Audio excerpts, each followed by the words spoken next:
जय श्री हरि।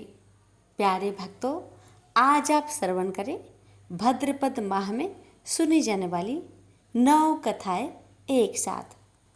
धर्मराज भगवान की कहानी। एक ब्राह्मणी मरकर भगवान के घर गई। वहां जाकर बोली, मुझे धर्मराज जी के मंदिर का रास्ता बता दो। स्वर्ग से एक दूत आया और बोला, ब्राह्मणी आपको क्या चाहिए? वो बोली, मुझे धर्मराज मंदिर का रास्ता बता दो। आगे आगे दूत और पीछे पीछे ब्राह्मणी मंदिर तक गई। ब्राह्मणी बहुत धार्मिक महिला थी। उसने बहुत दान पुण्य कर रखा था। उसे विश्वास था कि उसके लिए धर्मराज जी के मंदिर का रास्ता अवश्य खुल जाएगा। ब्राह्मणी ने वहां जाकर देखा, वह बड़ा सा मंदिर, सोने का सिंहासन, हीरे मोती से जड़ित छतरी थी।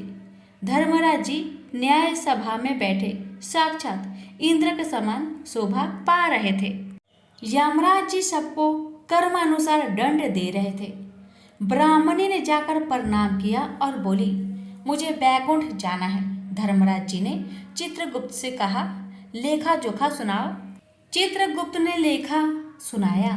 सुनकर धर्मराज जी ने कहा, तुमने सब धर्म किए पर धर्मराज जी की कहानी नहीं सुनी, बैकुंठ में कैसे जाएगी? बुढ़िया बोली, धर्मराज जी की कहानी का क्या नियम है? धर्मराज जी बोले, कोई 1 साल, कोई 6 महीने, कोई 7 दिन ही सुने, पर धर्मराज जी की कहानी अवश्य सुने, फिर उसका उद्यापन कर दे। उद्यापन में काठी, छतरी, चप्पल, बाल्टी, रस्सी, टोकरी, टॉर्च, साड़ी, ब्लाउज का बेस, लोटे में शक्कर भरकर 5 बर्तन, 6 मोती, 6 मूंगा, यमराज जी की लोहे की मूर्ति, धर्मराज जी की सोने की मूर्ति, चांदी का चांद, सोने का सूरज, चांदी की साठिया ब्राह्मण को दान करें। प्रतिदिन चावल का साठिया बनाकर कहानी सुने। यह बात सुनकर ब्राह्मणी बोली, भगवान मुझे 7 दिन वापस पृथ्वी लोक पर जाने दो, मैं कहानी सुनकर वापस आ जाऊंगी। धर्मराज जी ने उसका लेखा जोखा देखकर 7 दिन के लिए पृथ्वी पर भेज दिया। ब्राह्मणी जीवित हो गई। ब्राह्मणी ने अपने परिवार वालों से कहा कि मैं 7 दिन के लिए धर्मराज जी की कहानी सुनने के लिए वापस आई हूँ। इस कथा को सुनने से बड़ा पुण्य मिलता है। उसने चावल की साठियाँ बनाकर परिवार के साथ 7 दिन तक धर्मराज जी की कथा सुनी। 7 दिन पूरे होने पर वापस धर्मराज जी का बुलावा आया और ब्राह्मणी को बैकुंठ में श्री हरि के चरणों में स्थान मिला। प्रेम से बोलिए धर्मराज भगवान की जय। एक समय की बात है, एक भाई बहन रहते थे। बहन का नियम था कि वह अपने भाई का चेहरा देखे ही खाना खाती थी। हर रोज वह सुबह उठती थी और जल्दी जल्दी सारा काम करके अपने भाई का मुंह देखने के लिए उसके घर जाती थी। एक दिन रास्ते में एक पीपल के नीचे गणेश जी की मूर्ति रखी थी। उसने भगवान के सामने हाथ जोड़कर कहा कि मेरे जैसा अमर सुहाग और मेरे जैसा अमर पिहर सबको दीजिए। यह कहकर वह आगे बढ़ जाती है। जंगल के झाड़ियों के कांटे उसके पैरों में चुभा करते जाते थे। एक दिन भाई के घर बहन पहुंची और भाई का मुख देखकर बैठ गई तो भाभी ने पूछा, पैरों में क्या हो गया है?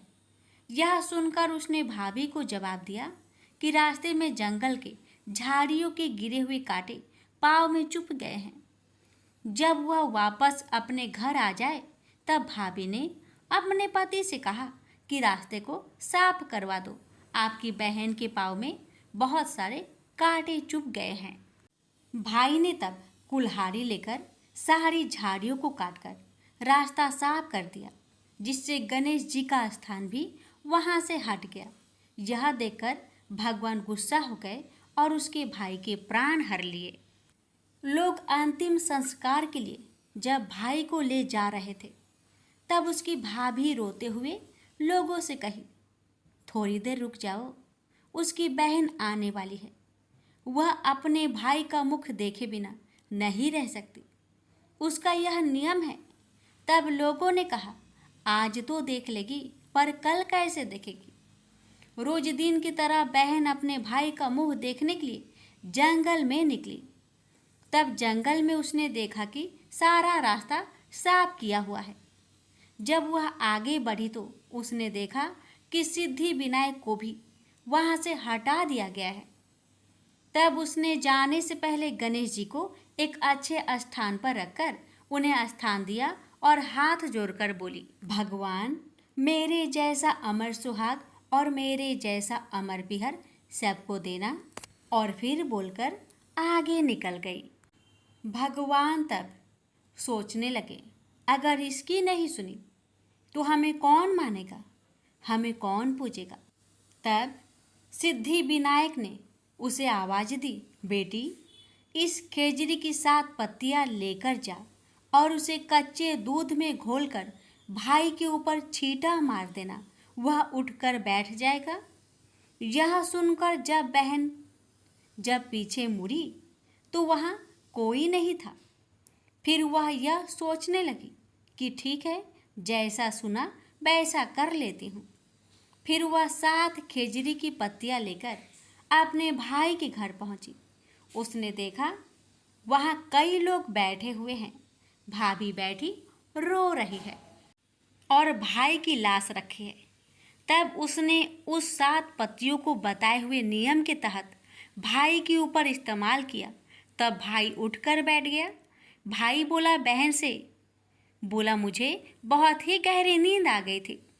तब बहन बोली, यह नींद किसी दुश्मन को भी ना आए। और उसने सारी बात अपने भाई को बता दी। तो मान्यता के अनुसार ये है गणेश जी की चमत्कारी कथा। प्रेम से बोलिए गणेश भगवान जी की जय हो। एक बार कृष्ण के जन्म दिवस के अवसर पर सत्यभामा ने सोचा कि वो सबको दिखाएगी कि वो कृष्ण को कितना प्यार करती थी। तो उसने तय किया कि वो कृष्ण के वजन जितना सोना शहर के लोगों में बांटेगी। इसे तुला भार कहते हैं। ये मंदिरों में होता है। लोग एक बड़ी तराजू में अपने वजन के बराबर का माखन, घी या चावल या कुछ और रखकर वो चीज लोगों में बांटते हैं। चावल, नमक, दाल या सोना, ये वो कुछ भी आपसे दे सकते हैं जो देना चाहे। ये प्राचीन परंपरा हमारी संस्कृति का एक हिस्सा है। सत्यभामा ने तुला भार की व्यवस्था की। लोग बहुत प्रभावित हुए, पर कृष्ण पर इन बातों का कोई असर नहीं हुआ। वे जानकर तराजू के एक पल्ले पर बैठ गए। सत्यभामा जानती थी कि उनका वजन लगभग कितना है और उसने उतना सोना तैयार ही रखा था। पर जब उसने सब सोना दूसरे पल्ले पर रखा तो कांटा जरा सा भी नहीं हिला। कृष्ण का पल्ला थोड़ा भी ऊपर नहीं हुआ। ऐसा ही कुछ तब भी हुआ था जब कृष्ण एक शिशु थे। एक राक्षस आकर उन्हें ले जाने लगा। तब कृष्ण ने अपना वजन इतना बढ़ा लिया कि राक्षस वहीं गिर पड़ा और कृष्ण ने उसके ऊपर बैठकर उसे कुचलकर मार डाला। क्रिया योग में ऐसा तरीका है जिससे कोई योगी अपना वजन बढ़ा या घटा सकता है। ऐसा बहुत सी कहानियां हैं कि ऐसे योगी भी थे जो पहाड़ की तरह भारी हो जाते थे। तो इस बार कृष्ण अपना वजन बढ़ाकर तराजू में बैठ गए। सत्यभामा ने उतना सोना दूसरे पल्ले पर रख दिया था जितना उसके हिसाब से कृष्ण के वजन के बराबर था, पर कुछ हुआ ही नहीं। तब तक शहर के सभी लोग ये घटनाएं देखने के लिए आ गए थे। तब उसने अपने नौकरों से वो सभी गहने मंगवाए जो उसके पास थे।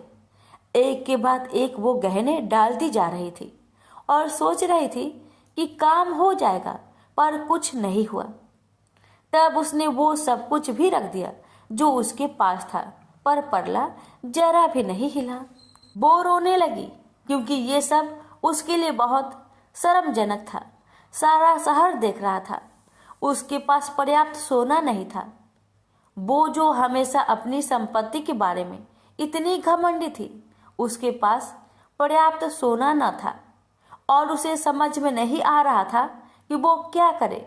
तब उसने रुक्मणी की ओर देखा जिससे वो बहुत जलती थी और हमेशा परेशान रहती थी। उसने रुक्मणी से पूछा, अब मैं क्या करूं? क्योंकि ये बात सिर्फ मेरे लिए ही नहीं पर तुम्हारे और हम सब के लिए बहुत शर्मजनक है। मैं क्या करूं? तब रुक्मणी बाहर गई और तुलसी की पौधे के 3 पत्ती उठा लाई। जैसे ही तुलसी के वे पत्ते उसने तराजू के दूसरे पल्ले पर रखे, कृष्ण का पल्ला तुरंत ही ऊपर आ गया। प्रेम से बोलिए श्री कृष्ण भगवान की जय। एक बार की बात है, राधा रानी को एक सर्प ने काट लिया। राधा जी की सभी सखियां दौड़ी दौड़ी माँ के पास आई और कहती है, अपनी बेटी को देखो, एक काले सर्प ने इसे डस लिया है। और राधा के सिर से दोहनी गिर गई और वो बेहोश हो गई। अब इसके विष को उतारने के लिए किसी गुनी को बुलाना पड़ेगा। माँ डर गई और रोते रोते राधा जी को अपने हृदय से लगा लिया। एक सखी कहने लगी, यदि राधा जी को ठीक करना है तो कृष्ण जी को बुला लाओ। अगर कृष्ण जी आ जाएंगे तो राधा जी तुरंत ही जीवित हो जाएगी, क्योंकि कृष्ण जी गरुड़ी हैं। तीनों लोकों में उनसे श्रेष्ठ कोई नहीं है। सूरदास जी बता रहे हैं कि राधा रानी को ठीक करने के लिए आज कृष्ण जी को बुलाया जा रहा है। अब राधा रानी की सखिया कृष्ण जी की मैया यशोदा के पास आई हैं और कहती हैं, तुम्हारा कृष्ण सांप के विष को मंत्रों से उतारने वाले गरुड़ी है। आप अपने पुत्र को हमारे साथ भेज दो। राधा रानी को काले सांप ने डस लिया है। ये सब सुनकर माँ मुस्कुराने लगी कि अभी थोड़ी देर पहले तो राधा मेरे घर आई थी। राधा रानी की मूर्छा के मूल कारण को समझकर माँ यशोदा चुप हो गई और सखियों को अपने हंसने का कारण नहीं बताया। माँ ने कृष्ण जी को पुकारा और माँ कहती है, राधा के यहाँ कीर्ति नाम की ग्वालिन तुम्हें बुलाने आई थी। तुम वहां चले जाओ। राधा को काले सांप ने डस लिया है और तुम कब से गरुड़ी बन गए लल्ला। जल्दी जाओ और उसका विष गार आओ। माँ ने मन ही मन मुस्कुराकर कहा, कृष्णा, सुना है तुम कुछ ऐसा मंत्र जानते हो कि काले सांप का विष उतर जाता है। भगवान कृष्ण जी गरुड़ी बनकर वहां गए। जब वृषभानु सुता राधा ने सुना तो मन में प्रसन्न हुई कि कृष्ण आज मेरे द्वार पर आए हैं और अपने आप को राधा जी धन्य समझने लगती है। प्रेम बस में वह एकदम मुरझा गई और राधा जी की आंखों से प्रेम के आंसू गिरने लगे। राधा को इस प्रकार देखकर माँ भी व्याकुल हो गई। वे समझने लगी कि राधा के एक एक अंग में विष का गहरा प्रभाव हो गया है। माँ रोती रोती व्याकुल होकर इधर उधर फिर रही है। वे अपनी पुत्री को बार बार गले से लगाती है और राधा की दशा देखकर पानी पानी हो रही है। कृष्ण के आने की खबर पाकर माँ दौड़कर आई। कृष्ण जी की पैरों को पकड़ के कहने लगी, हे मोहन, मेरी लाडली बेटी राधा बहुत ही व्याकुल है, कृपा करके इसे ठीक कर दो। माँ चाहे जो समझे, लेकिन प्रेम पूर्ण हृदय के प्रेम भाव को तो राधा और कृष्ण दोनों ही समझ रहे हैं। अब कृष्ण ने कुछ झाड़ फूक करने शुरू कर दिया और राधा जी को स्पर्श किया। जैसे ही उन्होंने राधा जी को स्पर्श किया तो एकदम से किशोरी जी श्री राधा रानी ने आंखें खोल दी। श्री कृष्ण जी वास्तव में बहुत बड़े गरुणी हैं। शरीर का विष तो उन्होंने झाड़ दिया, लेकिन मन और सिर पर प्रेम का जादू कर दिया। अब राधा जी ने होश में आकर अपने नेत्र खोले और आगे कृष्ण जी को खड़ा देखा तो बस एकटक निहारती रही। फिर लाज से एकदम खड़ी हुई और अपने अंग वस्त्र को संभालने लगी। फिर राधा जी अपनी माँ से पूछती है कि आज क्या है, सब लोग इकट्ठे क्यों हैं?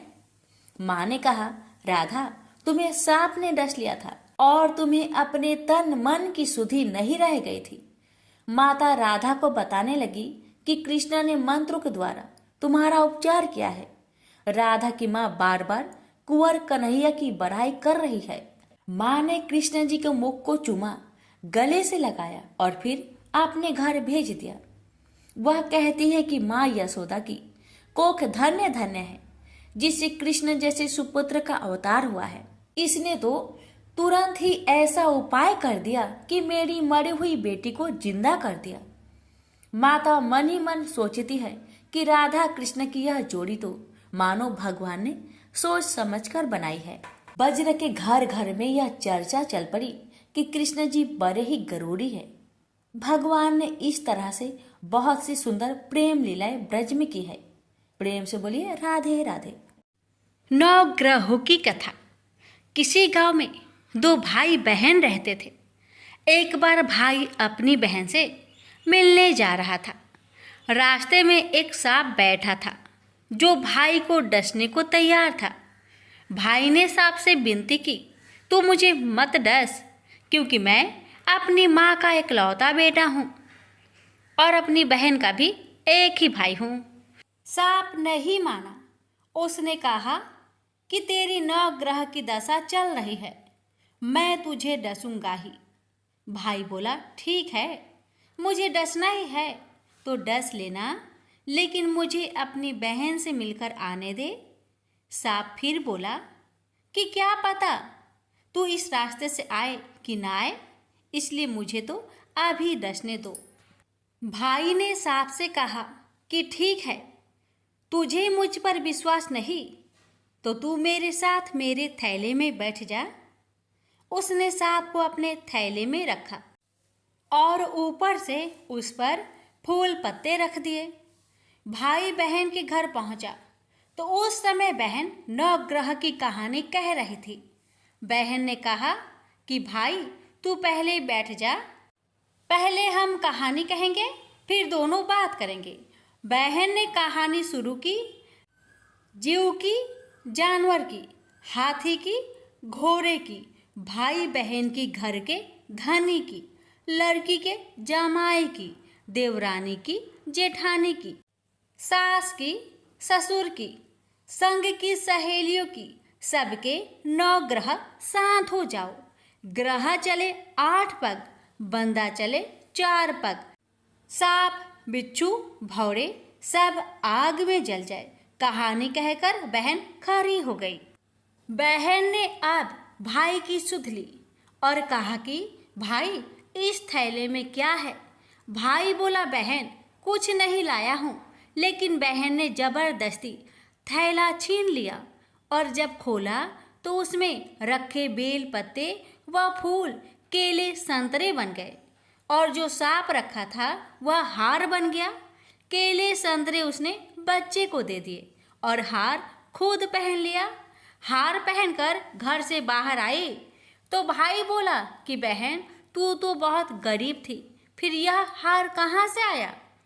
बहन बोली कि हाँ भाई, मैं तो गरीब थी और ये हार तो तू अपने थैले में रखकर लाया है। भाई को आश्चर्य हुआ। उसने कहा कि थैले में तो मैं अपनी मौत का सामान लाया था, ये हार तो मैं तेरे लिए नहीं लाया था। फिर उसने कहा कि मेरे थैले में तो सांप था और तेरी कहानी कहने से यह सांप हार में बदल गया है। भाई बोला कि ये तेरे भाग्य का है, इसे तू ही रख। बहन ने भाई से कहा कि तेरी 9 ग्रह की दशा चल रही है, तू घर जाकर भाभी से कहना कि वह 9 ग्रह की कहानी कहेगी। भाई घर पहुंचा और अपनी पत्नी से उसने कहा कि मेरी 9 ग्रह की दशा चल रही है, इसलिए हम 9 ग्रह की कहानी कहेंगे। भाई पत्नी से बोला, तू कहे मैं सुनूंगा, मैं कहूँ तू सुनना। चावल चीनी के दाने ला, लोटा भर पानी ला। उसकी पत्नी एक लोटे में चावल व चीनी के दाने डाल कर ले आई। कहानी कही, जीव की, जानवर की, हाथी की, घोड़े की, कुत्ते की, बिल्ली की, देवरानी की, जेठानी की, सास की, ससुर की, घर के धनी की, बहन की, भाई की, सबके 9 ग्रह शांत हो जाए। ग्रह चले 8 पग, बंदा चले 4 पग, सांप बिच्छू भौरे सब आग में जल जाए। आज बार, रविवार, सोमवार, मंगलवार, बुधवार, बृहस्पतिवार, शुक्रवार, शनिवार, सातों बार को नमस्कार, धरती माता को नमस्कार, नौ ग्रहों को नमस्कार। जैसे 9 ग्रहों की दशा बहन की भाई की उतारी, ऐसी सबकी उतारना। प्रेम से बोलिए 9 ग्रहों के देवी देवता की जय। अजामिल एक सदाचारी ब्राह्मण था। वह कन्याकुब्ज प्रदेश में रहता था। प्रारंभिक जीवन वह बहुत ही सदाचारी तथा मनोनित्य कर्म करने वाला था। दुर्योग से एक बार वह किसी दासी के प्रेम में पड़ गया और उसे अपनी पत्नी बनाकर रहने लगा। उसकी कुसंगति के कारण उसके विचार दूषित हो गए और दुष्कर्मों से वह अपनी जीविका चलाने लगा। वह लूटपाट तथा हत्या जैसे बुरे कार्य में हमेशा लगा रहता था। दासी से इसके 10 पुत्र थे। उनमें से सबसे छोटे पुत्र से उसे बड़ा मोह था। उसका नाम उसने नारायण रखा था। अक्सर वह उसे हमेशा नारायण नारायण कहकर पुकारता था। उसके अन्य बेटे उसकी कोई परवाह नहीं करते थे तथा वे भी उसी की तरह दुष्ट कर्मों में लगे रहते थे। पत्नी भी नीच संस्कारों की थी, अतः वह भी कभी आजामिल को मना नहीं करती थी कि बुरे और निंदित कर्म मत करो। अच्छे और भले कर्मों से जो उपार्जित करोगे उसी में रूखा सूखा खाकर जैसा भी होगा हम अपना तथा अपने परिवार का भरण पोषण कर लेंगे। पत्नी तथा अन्य संतानों की तरफ से निंदित कर्मों का बढ़ावा देने के कारण आजामिल और भी बुरे कर्मों में लगा रहा। चोरी, झूठ, लूटपाट तथा हत्या जैसे जघन्य कर्मों के साथ वह मद्यपान भी अधिक करने लगा, जिससे उसका स्वास्थ्य भी खराब हो गया। एक बार वह बहुत बीमार पड़ा। उसकी सेवा के लिए कोई भी न आता था। अब उसे पता लगा कि जिनके भरण पोषण के लिए वह निंदित कर्म करता रहा, वही लोग अब उसे पूछते तक नहीं। बीमारी के कारण वह अशक्त होकर खाट पर ही पड़ा रहता था। उसमें स्वयं उठने बैठने तथा चलने फिरने की शक्ति भी न रही। छोटा बेटा नारायण ही उसकी पुकार सुनकर उसके पास आता और उसकी बात सुनता था, इसलिए वह हमेशा उसको ही नारायण नाम लेकर पुकारता था। उसको असाध्य रोग हो गया था। एक दिन उसे जब आभास हुआ कि अब वह नहीं बचेगा और उसका प्रांत हो जाएगा, तो व्याकुल होकर वह अपने छोटे पुत्र को नारायण नारायण कहकर पुकारने लगा। जब तक नारायण उसके पास नहीं पहुंचा, उसने नारायण नारायण की रट लगाए रखी। नारायण जब उसके पास आया तो जीवन से निराश विहल हो उसके हाथ पकड़कर कहा, नारायण नारायण तू आ गया है। इतना कहते कहते ही उसका प्रांत हो गया। रात होने पर उसके जीव को लेने यमदूत आ पहुंचे और वे आजामिल के जीव को लेकर यमलोक चले जाए। इससे पहले ही बैकुंठ से विष्णु के दूत आ गए और उन्होंने यमदूतों से कहा, आजामिल के जीव को तुम लोग नरक नहीं ले जा सकते। मरते समय इसने कई बार विष्णु को नारायण नारायण कहकर पुकारा था, अतः अब यह जीव स्वर्ग का अधिकारी है। यमदूत हंसकर बोले, इसके सारे जीवन का लेखा जोखा चित्रगुप्त की बही में लिखा है। उसके अनुसार यह पूरे जीवन में हमेशा निंदित और पाप कर्मों में लिप्त रहा है। तुम जो नारायण की बात करते हो, तो यह नारायण के रूप में विष्णु भगवान को नहीं पुकार रहा था। यह तो अपने छोटे बेटे को उसका नाम लेकर बुला रहा था। विष्णु दूतों ने कहा, प्रारंभिक जीवन में यह सत्कर्मी था। एक स्त्री की कुसंगति में पड़कर इसने पाप कर्म किए हैं। इस सब के बाद बेटे के नाम के बहाने ही सही यह हमेशा नारायण नारायण कहता रहता था और अंत समय तो इसने नारायण नारायण कहते अपने प्राण त्यागे। इसलिए यह जीव इतने पुण्य से ही स्वर्ग का अधिकारी है, इसको हम स्वर्ग ले जाएंगे। इस प्रकार आजामिल नारायण नाम की महिमा से स्वर्ग का अधिकारी बना। तो प्रेम से बोलिए जय श्री हरि। हे लक्ष्मी नारायण, आपकी कथा कहने वाले, सुनने वाले, हुक्कार भरने वाले सभी भक्तों पर अपनी कृपा सदा सर्वदा बनाए रखिएगा। तो प्रेम से बोलिए श्री हरि लक्ष्मी नारायण भगवान की जय हो। प्राचीन काल की बात है। किसी राज्य में एक बड़ा प्रतापी और दानी राजा राज्य करता था। वह हर गुरुवार को व्रत रखकर दीन दुखियों की मदद करके पुण्य प्राप्त करता था। परंतु ये बात उसकी रानी को अच्छी नहीं लगती थी। वह न तो व्रत करती थी और न ही दान पुण्य में विश्वास रखती थी। इतना ही नहीं, वह राजा को भी ऐसा करने से मना करती थी। एक समय की बात है। राजा शिकार खेलने के लिए वन में गए। घर पर रानी और दासी थी। उसी समय गुरु बृहस्पति देव साधु का रूप धारण कर राजा के दरवाजे पर भिक्षा मांगने आए। साधु ने जब रानी से भिक्षा मांगी तो वह कहने लगी, हे साधु महाराज, मैं इस दान और पुण्य से तंग आ गई हूँ। आप कोई ऐसा उपाय बताएं जिससे कि सारा धन नष्ट हो जाए और मैं आराम से रह सकूं।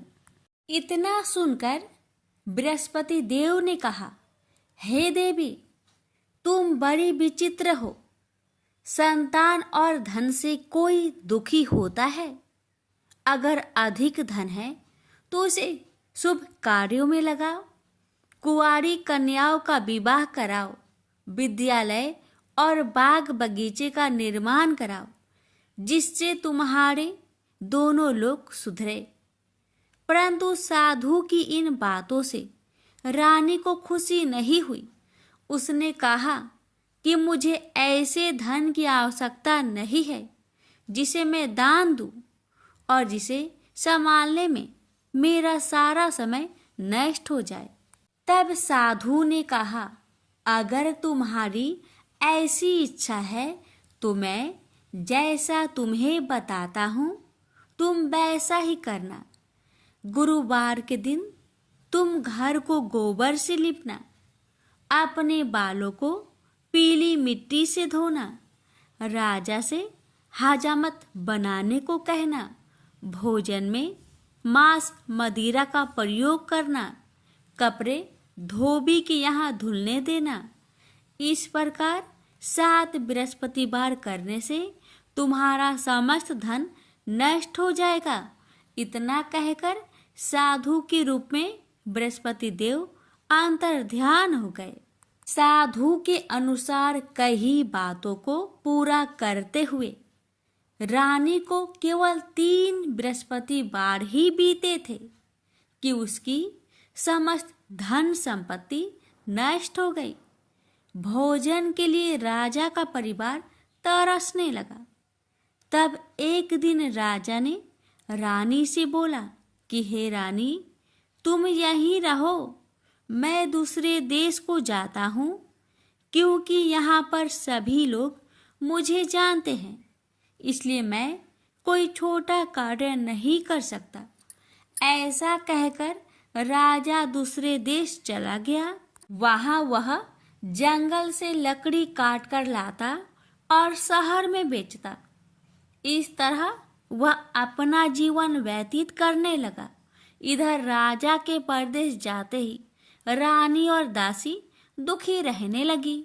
एक बार जब रानी और दासी को 7 दिन तक बिना भोजन के रहना पड़ा, तो रानी ने अपनी दासी से कहा, हे दासी, पास ही के नगर में मेरी बहन रहती है, वह बड़ी धनवान है, तो उसके पास जा और कुछ ले आ ताकि थोड़ी बहुत गुजर बसर हो जाए।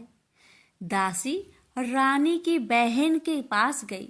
उस दिन गुरुवार था और रानी की बहन उस समय बृहस्पतिवार व्रत की कथा सुन रही थी। दासी ने रानी की बहन को अपनी रानी का संदेश दिया, लेकिन रानी की बड़ी बहन ने कोई उत्तर नहीं दिया। जब दासी को रानी की बहन से कोई उत्तर नहीं मिला तो वह बहुत दुखी हुई और उसे क्रोध भी आया। दासी ने वापस आकर रानी को सारी बात बता दी। ये सुनकर रानी ने अपने भाग्य को कोसा। उधर रानी की बहन ने सोचा कि मेरी बहन की दासी आई थी, परंतु मैं उससे नहीं बोली, इससे वह बहुत दुखी हुई होगी। कथा सुनकर और पूजा समाप्त करके वह अपनी बहन के घर आई और कहने लगी, हे बहन, मैं बृहस्पतिवार का व्रत कर रही थी। तुम्हारी दासी मेरे घर आई थी, परंतु जब तक कथा होती है तब तक ना तो उठते हैं और ना ही बोलते हैं, इसलिए मैं नहीं बोली। बताओ दासी, क्यों आई थी? रानी बोली, बहन, तुमसे क्या छिपाऊं? हमारे घर में खाने तक को अनाज नहीं था। ऐसा कहते कहते रानी की आंखें भर आई। उसने दासी समेत पिछले 7 दिनों से भूखे रहने तक की बात अपनी बहन को विस्तार पूर्वक सुना दी। रानी की बहन बोली, देखो बहन, भगवान बृहस्पति देव सबकी मनोकामना को पूर्ण करते हैं। देखो, शायद तुम्हारे घर में अनाज रखा हो। पहले तो रानी को विश्वास नहीं हुआ, पर बहन के आग्रह करने पर उसने अपनी दासी को अंदर भेजा तो उसे सचमुच अनाज से भरा एक घड़ा मिल गया। यह देखकर दासी को बड़ी हैरानी हुई। दासी रानी से कहने लगी, हे रानी, जब हमको भोजन नहीं मिलता तो हम व्रत ही तो करते हैं, इसलिए क्यों ना इनसे व्रत और कथा की विधि पूछ ली जाए ताकि हम भी व्रत कर सके। तब रानी ने अपनी बहन से बृहस्पतिवार व्रत के बारे में पूछा। उसकी बहन ने बताया, बृहस्पतिवार के व्रत में चने की दाल और मुनक्का से विष्णु भगवान का केले के जड़ में पूजन करे तथा दीपक जलाए, व्रत कथा सुने और पीला भोजन ही करे। इससे बृहस्पति देव प्रसन्न होते हैं। व्रत और पूजन विधि बताकर रानी की बहन अपने घर लौट आई। 7 दिन के बाद जब गुरुवार आया तो रानी और दासी ने व्रत रखा। घुड़सार में जाकर चना और गुड़ लेकर आई। फिर उससे केले की जड़ तथा विष्णु भगवान का पूजन किया। अब पीला भोजन कहाँ से आए? इस बात को लेकर दोनों बहुत दुखी थे। चूंकि उन्होंने व्रत रखा था, इसलिए बृहस्पति देव उनसे प्रसन्न थे। इसलिए वे एक साधारण व्यक्ति का रूप धारण कर 2 थालों में सुंदर पीला भोजन दासी को दे गए। भोजन पाकर दासी प्रसन्न हुई और फिर रानी के साथ मिलकर भोजन ग्रहण किया। उसके बाद वे सभी गुरुवार को व्रत और पूजन करने लगी। बृहस्पति भगवान की कृपा से उनके पास फिर से धन संपत्ति आ गई, परंतु रानी फिर से पहले की तरह आलस्य करने लगी। तब दासी बोली, देखो रानी, तुम पहले भी इस प्रकार आलस्य करती थी। तुम्हें धन रखने में कष्ट होता था, इस कारण सभी धन नष्ट हो गया, और अब जब भगवान बृहस्पति की कृपा से धन मिला है तो तुम्हें फिर से आलस्य होता है।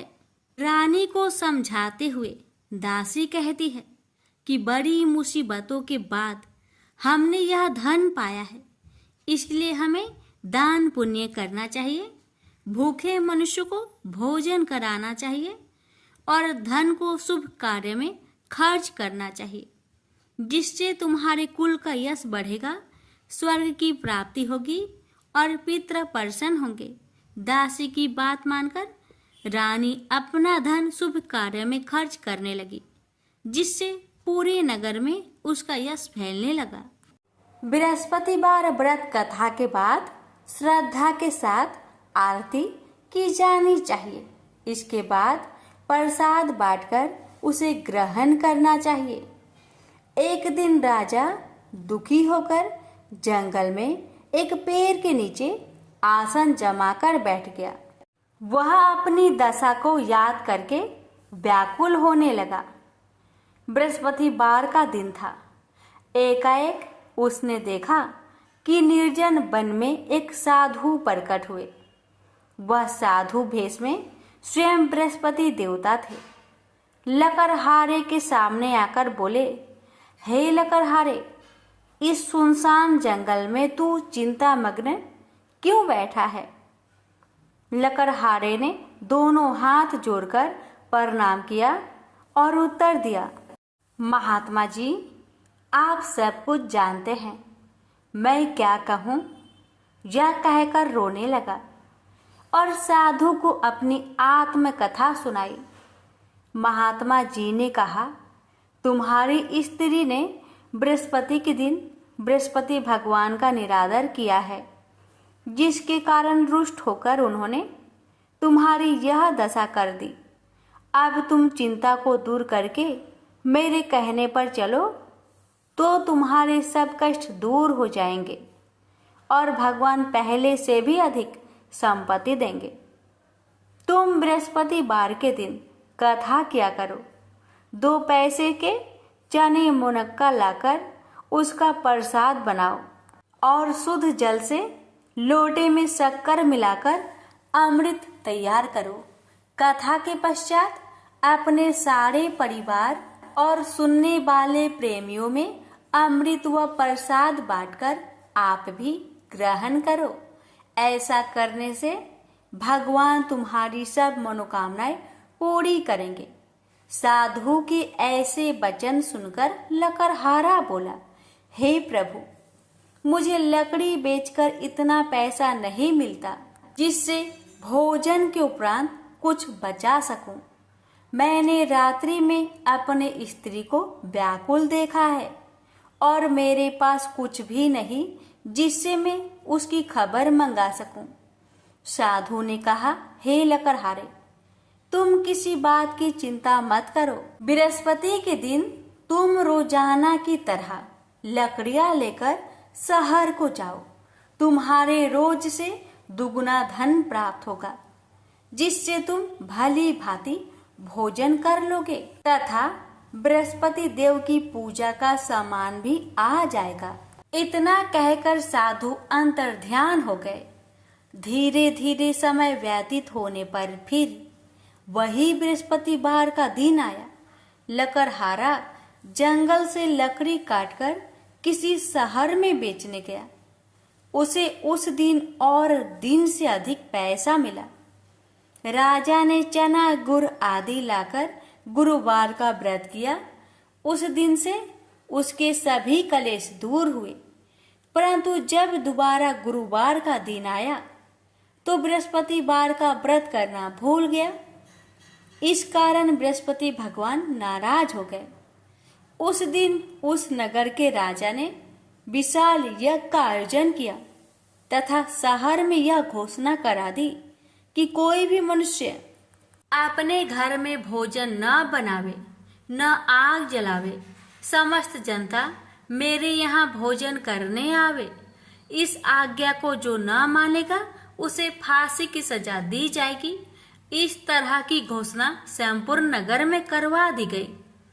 राजा की आज्ञा अनुसार शहर के सभी लोग भोजन करने गए, लेकिन लकड़हारा कुछ देर से पहुंचा, इसलिए राजा उसको अपने साथ घर लिवा ले गए और ले जाकर भोजन करा रहे थे तो रानी की दृष्टि उस खूंटी पर पड़ी जिस पर उसका हार लटका हुआ था। वह वहां पर दिखाई नहीं दिया। रानी ने निश्चय किया कि मेरा हार इस मनुष्य ने चुरा लिया है। उसी समय सिपाहियों को बुलवाकर उसको कारागार में डलवा दिया। जब लकड़हारा कारागार में पड़ गया और बहुत दुखी होकर विचार करने लगा कि ना जाने कौन से पूर्व जन्म के कर्म से मुझे यह दुख प्राप्त हुआ है, और उसी साधु को याद करने लगा जो कि जंगल में मिला था। उसी समय तत्काल बृहस्पति देव साधु के रूप में प्रकट हुए और उसकी दशा को देखकर कहने लगे, अरे मूर्ख, तूने बृहस्पति देव की कथा नहीं करी, इस कारण तुझे दुख प्राप्त हुआ है। अब चिंता मत कर, बृहस्पतिवार के दिन कारागार के दरवाजे पर 4 पैसे पड़े मिलेंगे। उनसे तू बृहस्पति देव की पूजा करना, तेरे सभी कष्ट दूर हो जाएंगे। बृहस्पति के दिन उसे 4 पैसे मिले। लकड़हारे ने कथा कही। उसे रात्रि को बृहस्पति देव ने उस नगर के राजा को सपने में कहा, हे राजा, तुमने जिस आदमी को कारागार में बंद किया है वह निर्दोष है, वह राजा है, उसे छोड़ देना। रानी का हार उसी खूंटी पर लटका है। अगर तू ऐसा नहीं करेगा तो मैं तेरे राज्य को नष्ट कर दूंगा। इस तरह रात्रि के सपनों को देखकर राजा प्रातः काल उठा और खूंटी पर हार देखकर लकड़हारे को बुलाकर क्षमा मांगी तथा लकड़हारे को योग सुंदर वस्त्र आभूषण देकर विदा कर दिया। बृहस्पति देव की आज्ञा अनुसार लकड़हारा अपने नगर को चल दिया। राजा जब अपने नगर के निकट पहुंचा तो उसे बड़ा आश्चर्य हुआ। नगर में पहले से अधिक बाग, तालाब, कुएं तथा बहुत सी धर्मशाला, मंदिर आदि बन गई है। राजा ने पूछा, यह किसका बाग और धर्मशाला है? तब नगर के सब लोग कहने लगे, यह सब रानी और बांदी की है। तो राजा को आश्चर्य हुआ और गुस्सा भी आया। जब रानी ने यह खबर सुनी कि राजा आ रहे हैं तो उन्होंने बांदी से कहा कि हे दासी, देख, राजा हमको कितनी बुरी हालत में छोड़ गए थे। हमारी ऐसी हालत देखकर वह लौट न जाए, इसलिए तू दरवाजे पर खड़ी हो जा। आज्ञा अनुसार दासी दरवाजे पर खड़ी हो गई। राजा आए तो उन्हें अपने साथ लिवा लाई। तब राजा ने क्रोध करके अपनी रानी से पूछा कि यह धन तुम्हें कैसे प्राप्त हुआ? तब उन्होंने कहा, हमें यह सब धन बृहस्पति देव के इस व्रत के प्रभाव से प्राप्त हुआ है। राजा ने निश्चय किया कि 7 रोज बाद तो सभी बृहस्पति देव का पूजन करते हैं, परंतु मैं प्रतिदिन दिन में 3 बार कहानी तथा रोज व्रत किया करूंगा। अब हर समय राजा ने दुपट्टे में चने की दाल बांधी रहती तथा दिन में 3 बार कहानी कहता। एक रोज राजा ने विचार किया कि चलो अपनी बहन के यहाँ हो आवे। इस तरह निश्चय कर राजा घोड़े पर सवार हो अपनी बहन के यहाँ को चलने लगा। मार्ग में उसने देखा कि कुछ आदमी एक मुर्दे को लिए जा रहे हैं। उन्हें रोककर राजा कहने लगा, अरे भाइयों, मेरी बृहस्पति देव की कथा सुन लो। वे बोले, लो, हमारा तो आदमी मर गया है, इसको अपनी कथा की परी है। परंतु कुछ आदमी बोले, अच्छा कहो, हम तुम्हारी कथा भी सुनेंगे। राजा ने दाल निकाली और जब कथा आधी हुई थी कि मुर्दा हिलने लग गया, और जब कथा समाप्त हो गई तो राम राम करके मनुष्य उठकर खड़ा हो गया। आगे मार्ग में उसे एक किसान खेत में हल चलाता मिला। राजा ने उसे देख और उससे बोले, अरे भैया, तुम मेरी बृहस्पतिवार की कथा सुन लो। किसान बोला, जब तक मैं तेरी कथा सुनूंगा तब तक 4 हरैया जोत लूंगा। जा अपनी कथा किसी और को सुनाना। इस तरह राजा आगे चलने लगा। राजा के हंसते ही बैल पछाड़ खाकर गिर गए तथा किसान के पेट में बड़ी जोर का दर्द होने लगा। उस समय उसकी माँ रोटी लेकर आई। उसने जब यह देखा तो अपने पुत्र से सब हाल पूछा और बेटे ने भी सभी हाल कह दिया।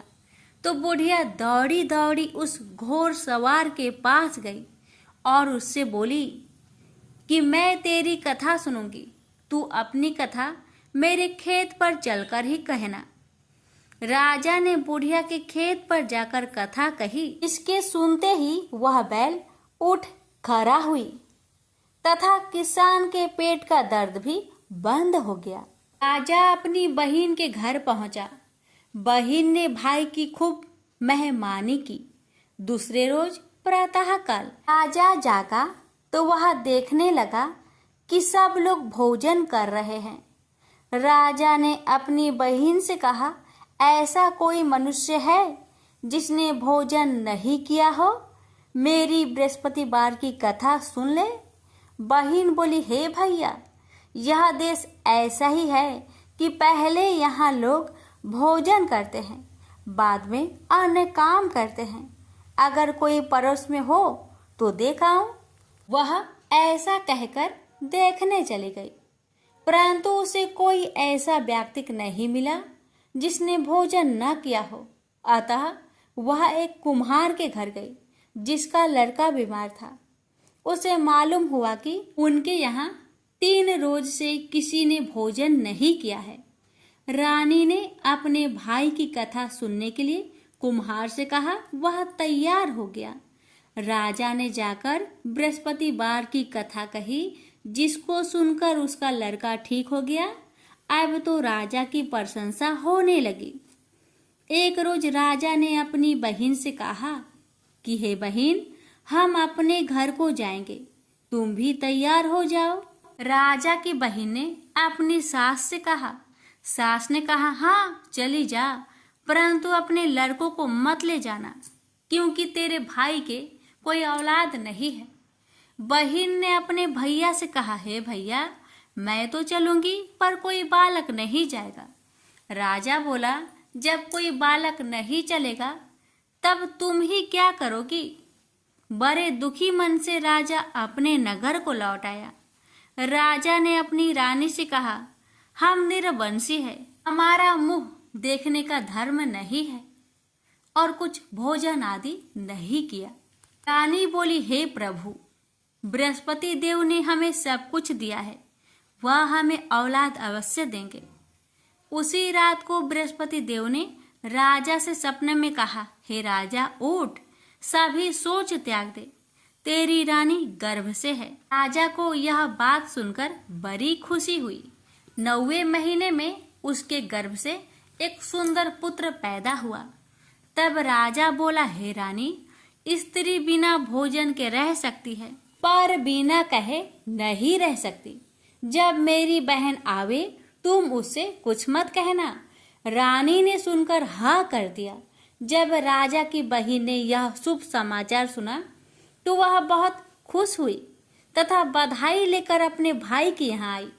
तभी रानी ने कहा, घोड़ा चढ़कर तो नहीं आई, गधा चढ़ी आई। राजा की बहन बोली, भाभी, मैं इस प्रकार न कहती तो तुम्हें औलाद कैसे मिलती? बृहस्पति देव ऐसे ही हैं, जैसी जिसके मन में कामनाएं हैं सभी को पूर्ण करते हैं। जो सदा भावना पूर्वक बृहस्पतिवार का व्रत करता है एवं कथा पढ़ता अथवा सुनता है, दूसरों को सुनाता है, बृहस्पति देव उसकी सभी मनोकामना पूर्ण करते हैं। तो प्रेम से बोलिए, बृहस्पति भगवान की जय हो।